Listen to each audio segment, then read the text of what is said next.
students, once again welcome back to my YouTube channel English with RS Gaur. Today I am going to teach you exercise of tense. If you want to study detail of tense, then you can watch the first video of tense. You will learn everything about tense in that video, and after that you can see this exercise that is I am going to teach you. So look at the whiteboard. First sentence है सी does home task daily. इसका आपको negative बनाना है, तो negative बनाने के लिए आपको नॉट का यूज करना पड़ता है. टेंस आइडेंटिफाई करना है फर्स्ट ऑफ ऑल. तो देखिए सी डज सब्जेक्ट के बाद V1 आता है तो प्रेजेंट इंडेफिनिट टेंस होता है, और प्रेजेंट इंडेफिनिट टेंस में आपको डू डज हेल्पिंग वर्ब का यूज करना पड़ता है. इसमें एक्चुअली क्या आती है, डू डज आती है प्रेजेंट इंडेफिनिट में.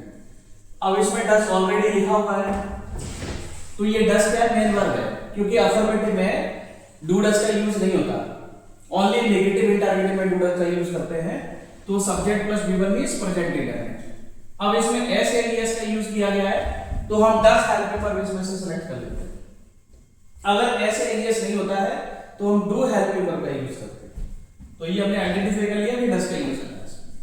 तो आप लिखेंगे इसमें सी डज नॉट, और जो मेन वर्ब रहती है वो अपनी ओरिजिनल फॉर्म में आ जाती है. इसका ईएस हम रिमूव कर देंगे और इसमें डू लेते हैं V1 में. होम टास्क डेली, ये आपका आंसर हो गया. Now second number, Sita wrote an application yesterday. इसका आपको इंटरगेटिव बनाना है. इंटरगेटिव किसी भी सेंटेंस का आपको बनाना हो, किसी भी टेंस का, तो उस टेंस की हेल्पिंग वर्ब आपको सब्जेक्ट से पहले पुट करना है. तो देखिए subject plus V2 means past indefinite है. पास्ट इंडेफिनिट देखो V1 प्रेजेंट इंडेफिनिट होता है, डू डज आ गया. अगर V2 दिया है तो पास्ट इंडेफिनिट होता है, तो इसकी एचपी क्या होती है, डिड होती है. पास्ट इंडेफिनिट की एचपी क्या है, डिड है, तो इसमें हम डिड हेल्पिंग वर्ब सब्जेक्ट से पहले यूज कर लेते हैं. और सब्जेक्ट इसके बाद लिखेंगे डिड सीता. जब डिड आएगा तो V1 आता है. डिड के साथ हमेशा क्या आएगा, V1 आएगा. डिड नहीं आएगा तो V2 आता है. ये पहचान है पास्ट इंडेफिनिट की. डिड नहीं आया तो V2 में अफर्मेटिव डिड नहीं आता. तो did Sita right an application. Did Sita right an application, comma लगाइए और फिर टाइम मार्क लिख दीजिए यस्टरडे. और क्वेश्चन मार्क पुट करना जरूरी है. इंटरगेटिव बना रहे क्वेश्चन मार्क जरूर आएगा. Question is question mark. Third one, mother told a story. इसका आपको पास्ट प्रोग्रेसिव बनाना है. प्रोग्रेसिव मींस क्या होता है, कंटीन्यूअस होता है. प्रोग्रेसिव का दूसरा मीनिंग क्या होगा, कंटीन्यूअस. इसका मतलब पास्ट कंटीन्यूअस टेंस आपको बनाना है. पास्ट कंटीन्यूअस केस में क्या होती है, वाज वर्ब होती है. तो वाज वर्ब में से आप इसमें क्या यूज करेंगे, अगर सब्जेक्ट आपका सिंगुलर है तो आप वाज का यूज करिए, और सब्जेक्ट यदि आपका प्लूरल है तो वर का यूज करिए. ठीक है, तो यहां पर हो जाएगा मदर वाज, फर्स्ट फॉर्म में आईएनजी लगता है तो टेलिंग हो जाएगा. Mother was telling a story. ये आपका हो गया past progressive. Progressive is continuous. Now fourth one देखिए, how wonderful the Taj is. ये सेंटेंस अभी कैसा है, एक्सक्लेमेटरी है. अगर एक्सक्लेमेशन मार्क लगा है तो एक्सक्लेमेटरी सेंटेंस होगा. ठीक है, और एक्सक्लेमेटरी सेंटेंस आपका या तो व्हाट से स्टार्ट होता है या फिर हाउ से स्टार्ट होता है. तो ये व्हाट से हाउ से स्टार्ट हो रहा है, how wonderful the Taj is. How and what के बारे में क्या लिखना पड़ता है, इसके बदले में क्या लिखते हैं, वेरी. इसके बदले हाउ या व्हाट आएगा, उसके बदले में आपको वेरी का यूज करना है. और असर्टिव का मतलब होता है अफर्मेटिव या नेगेटिव. इसको हम डिक्लेरेटिव सेंटेंस भी बोलते हैं. असर्टिव का मतलब डिक्लेरेटिव, अफर्मेटिव नेगेटिव इसमें आता है. तो अभी एक्सक्लेमेटरी है, इसको अफर्मेटिव बनाने के लिए आपको सब्जेक्ट सबसे पहले लिखना पड़ेगा, उसके बाद एच भी है. तो हम सबसे पहले सब्जेक्ट लिखते हैं, द ताज इज. हाउ के बदले क्या आएगा, वेरी. तो यहां पर वेरी यूज कर देते हैं. The Taj is very wonderful. The Taj is very wonderful.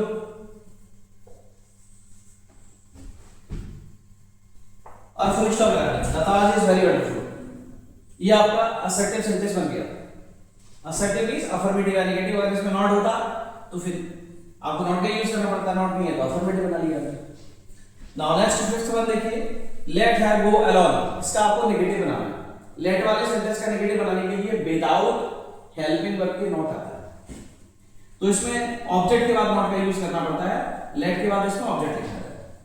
तो इसका नेगेटिव बनाने के लिए लेट के बाद आप ऑब्जेक्ट, लेट के बाद ऑब्जेक्ट लिखिए और ऑब्जेक्ट के बाद नॉट का यूज करिए.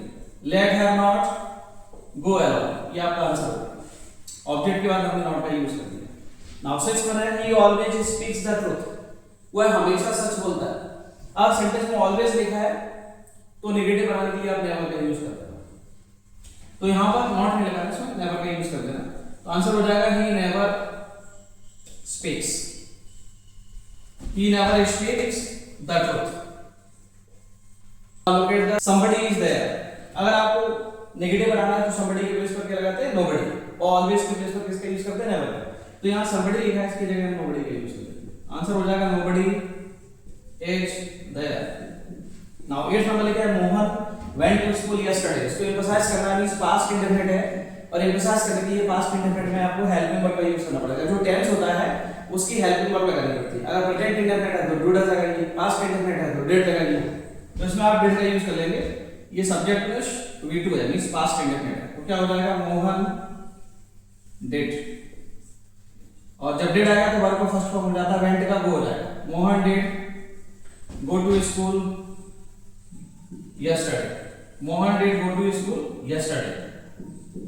इस तरह से आपका हो जाएगा, डिड आता है तो V1 आ जाएगा, ठीक है। तो ये एम्फसाइज हो गया, और ये प्रेजेंट इंडेफिनिट होता है, डू डज लगाना पड़ता है इसमें। नाउ 9th नंबर है she does home task daily, इसको एम्फसाइज करना है, she does home task daily. तो ये देखिए सब्जेक्ट के बाद V1 है, कौन सा टेंस है, प्रेजेंट इंडेफिनिट। प्रेजेंट इंडेफिनिट है तो एम्फसाइज करने के लिए डू डज लगाएंगे, पास्ट इंडेफिनिट है तो डिड लगाएंगे, ठीक है। तो ऐसे ही ये लगाया, भी मेन वर्ब है, ऐसे ही होता है तो क्या लगाते हैं, डज। मैंने आपको फर्स्ट सेंटेंस में ये बताया था। तो आप यहाँ पर एम्फसाइज करने के लिए डज का यूज करेंगे, तो उसमें हो जाएगा शी डज, और जब डज आएगा तो उसका जो मेन वर्ब है इसका ऐसा ही हट जाएगा, वर्ब अपने ओरिजिनल फॉर्म में आ जाएगी। She does do home task daily, she does do home task daily. इस तरह से आपका ये एम्फसाइज होगा। एम्फसाइज का मतलब क्या होता है, किसी बात पर फोकस करना, किसी बात पर जोर देना, कंफर्म करना किसी बात को। नाउ 10 नंबर लिखा है she always speaks the truth, negative banana without changing the meaning. जब भी आपको इंस्ट्रक्शन आए विदाउट चेंजिंग द मीनिंग, तो आपको मेन वर्ड का अपोजिट लिखना पड़ता है। मेन वर्ड क्या है इसमें, स्पीक है, स्पीक द ट्रुथ है। स्पीक द ट्रुथ का अपोजिट क्या होगा, टेल आएगा, ठीक है। और नेगेटिव बनाने के लिए ऑलवेज के प्लेस पर क्या लगाते हैं, नेवर। तो इसका आंसर हो जाएगा शी नेवर टेल्स अ लाई, इसमें ऐसा लगा तो आप भी ऐसा लगा देंगे, she never tells a lie. Speak the truth का क्या होता है, टेल अ लाई होता है अपोजिट, ठीक है। ऑलवेज के प्लेस पर नेवर लगा देते हैं तो नेगेटिव बन गया आपका without change the meaning, meaning भी चेंज नहीं हुआ। देखना she always speaks the truth, वैसे सच बोलती है। सी नेवर टेल्स अ लाई, कभी झूठ नहीं बोलती, इसका मतलब सच बोलती है।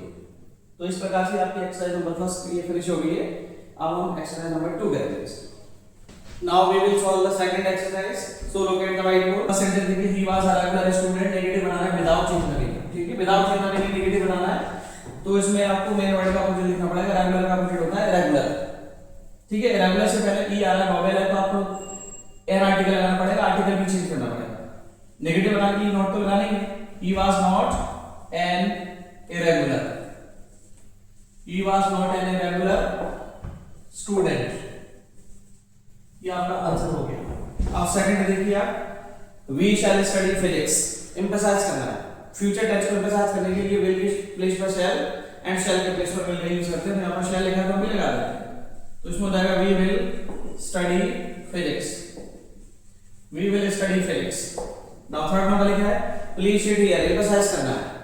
इंपरेटिव सेंटेंस को एम्फसाइज करने के लिए V1 से पहले डू का यूज करना पड़ता है। ये वर्ब का फर्स्ट फॉर्म में से पहले क्या लगाना पड़ेगा, डू लगाना पड़ेगा। तो इसमें हो जाएगा please do sit here, please do sit here, ठीक है। फोर्थ नंबर है प्लीज गो देयर, नेगेटिव बनाना है। इसको नेगेटिव बनाने के लिए V1 से पहले डोंट का यूज करना पड़ता है। तो आंसर हो जाएगा please don't go there, please don't go there, ठीक है। V1 से पहले क्या लगाना पड़ता है, डोंट लगाना पड़ता है इंपरेटिव सेंटेंस में नेगेटिव बनाने के लिए। नाउ फिफ्थ नंबर लिखा है there were 50 people in the meeting, make question using how many. How many का यूज करके क्वेश्चन बनाना है। तो इसमें हाउ मेनी से क्या होता है, संख्या हटती है। जिसके बारे में क्वेश्चन कर रहे हैं उसका नंबर हटेगा, संख्या हटेगी। हाउ मच से क्वांटिटी एंड हाउ मेनी से नंबर, संख्या। तो देखिए, और क्वेश्चन बनाने के लिए हेल्पिंग वर्ब को लगाना पड़ता है सब्जेक्ट से पहले। तो सबसे पहले आप लिखेंगे हाउ मेनी, और जिसके बारे में क्वेश्चन हो रहा है ये डबल वर्ड्स का क्वेश्चन वर्ड है, इसमें तीसरा शब्द एक और आएगा जिसके बारे में क्वेश्चन हो रहा है। क्वेश्चन पीपल के बारे में हो रहा है, तो आप लिखेंगे हाउ मेनी पीपल, और हेल्पिंग वर्ब को सब्जेक्ट से पहले लिखेंगे देयर से पहले, were there in the meeting, in the meeting.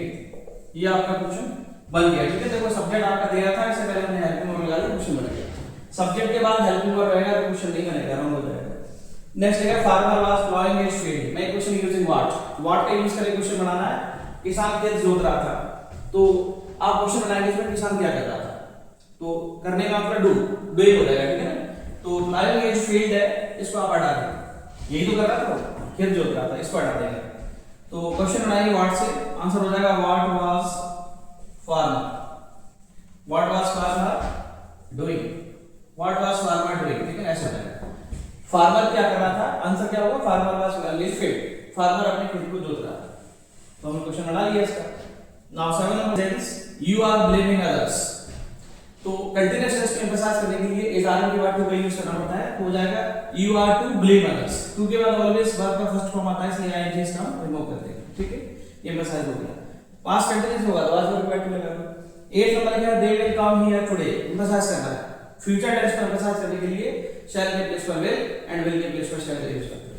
तो यहां पर हम क्या लगा देते हैं, शैल लगा देते हैं विल के प्लेस पर, एम्फसाइज हो जाएगा फ्यूचर टेंस को। Easy they shall come here today, they shall come here today, ये आपका एम्फसाइज हो गया, ठीक है। नाउ 9 नंबर लिखा है we shan't go to market tomorrow, right in expanded form. Expanded का मतलब क्या होता है, फुल फॉर्म में लिखना है, और कॉम्पैक्ट फॉर्म में लिखना है तो इसका मतलब शॉर्ट फॉर्म में लिखना है। कॉम्पैक्ट भी शॉर्ट और एक्सपेंडेड का मतलब फुल फॉर्म। तो देखिए आप वी शैंट लिखा है, शैंट का फुल फॉर्म क्या होगा, शैल नॉट होता है, तो इसमें हो जाएगा we shall not go to market tomorrow, we shall not go to market tomorrow, ये आपका आंसर हो गया expanded form. He had a cup of coffee, he had a cup of coffee change into past perfect. अभी इसमें head लगा के student confuse हो जाता है, वो सोचता है ये पास्ट परफेक्ट है। हैजर का मतलब खाना पीना भी होता है, ये हैजर का सेकंड फॉर्म हेड होता है। हैजर का सेकंड फॉर्म क्या होता है, हेड होता है। तो ये हेड है ना, ये सेकंड फॉर्म है, मींस पास्ट इंडेफिनिट है। अब इसको आपको चेंज करना है पास्ट परफेक्ट में। पास्ट परफेक्ट की एचवी क्या होती है, हेड होती है ना, और हैजर का सेकंड फॉर्म हेड होता है, थर्ड फॉर्म भी हेड होता है। इसका मतलब ये मेन वर्ब है, ये क्या है, मेन वर्ब है, इसका थर्ड फॉर्म भी यही होता है। तो हम पास्ट परफेक्ट की एचवी लगा देते हैं और थर्ड फॉर्म भी यही होता है, तो ये लिख देते हैं। ये आपकी होगी मेन वर्ब और ये हो गई आपकी HV, helping verb past perfect में, ठीक है। तो ही had a cup of coffee, ये आपका आंसर हो गया पास्ट परफेक्ट में, ठीक है। दो बार हेड लगा इसका मतलब सेंटेंस ये पास्ट परफेक्ट में है, ये रॉन्ग नहीं है, ठीक है। तो हैजर का खाना पीना एक मेन वर्ब है और एक इसमें हेल्पिंग वर्ब है। तो इस प्रकार से एक्सरसाइज आपको समझ आ गई होगी। अगर कोई डाउट है तो आप कमेंट बॉक्स में लिखना। अगर आपको ये वीडियो लेक्चर मेरा पसंद आया, एक्सरसाइज आपको पसंद आई, तो आप इसको वीडियो को लाइक करना, चैनल को सब्सक्राइब करना, जिससे मुझे इंस्पिरेशन मिले। मैं और कोशिश करूंगा आपको अच्छा मैटर प्रोवाइड कराने का, अच्छे से एक्सप्लेनेशन करने का। So thank you, have a nice day.